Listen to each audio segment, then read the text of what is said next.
Tignan nyo plano ko dito mga perdi. Using this mga perdi. Yan. 12 lightning. Then, 2 priest. Then, 4 electro dragons and 9 dragons, no?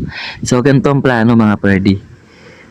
Tatamaan lang natin tong Viper no swiping, no? So, tansyado ko na yan mga perdi. Dito yan banda, oh, sa gold mine, yan.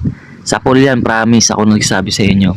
Then, lightning tayo sa mga air supply. Ganun lang.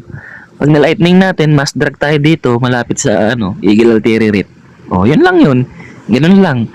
Para lang ako nasa TH9. Parang TH9 lang to na malaki. Okay, sige. Tara, subukan natin. Let's go. So, dito mga perdi, papana tayo. Tansyado ko na yun mga perdi. Alam ko na yung mga ganyang galawan eh. Ayan o. Shing! Diba? Ang layo. Joke lang yun, syempre. Kahit di yan tinamaan, wala pa rin yan palag sa akin. Diba? 1, 2, 3. Wala pa rin yan palag mga perdi. So, dito tayo. Banatala lang natin to. O, edi wala na tayong problema. Tinamaan naman yung, dalawang air supply eh. Yan. So, ang problema na lang natin dito. Clear muna natin. Yan, clear. Clear muna tayo. Nag-activate na yung I-clear pa nga lang, nag-activate ka kaagad. Masyado akong nagmamadali Yeah, okay lang yan. Ganda ng plano ko, no? Okay lang yun. Kasi para lang ako nasa TH9 nito mga bird. Ganito ko kalakas mga perdi. Oh, di ba? Oh. Pag tinamaan yan, isa pa. Tsaka tayo mag-ability kapag malapit na tayo dito sa Yeah, wait lang. Sige na nga, baba na nga natin to.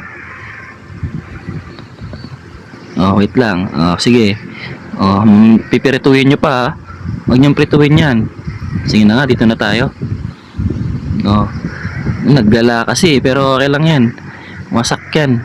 Marami pa tayong oras. Ang maganda kasi dito, madaming oras ang matitira mga bird. Ayan na, dito na tayo mag-ability. Inaabot na ng IT. Grabe yung price, Grabe naman yun. Diba, haba pa na oras mga perdi, no? Diba? Buhay PRC natin, ability, isa, yung namatay yung Kaya niya yan. Bagal kasi bumuga ng Electro Dragon, eh. Diba? Kasi na yan, na-lightning na yan, na-lightning na eh. Na-lightning na yan kanina, eh. Kaya.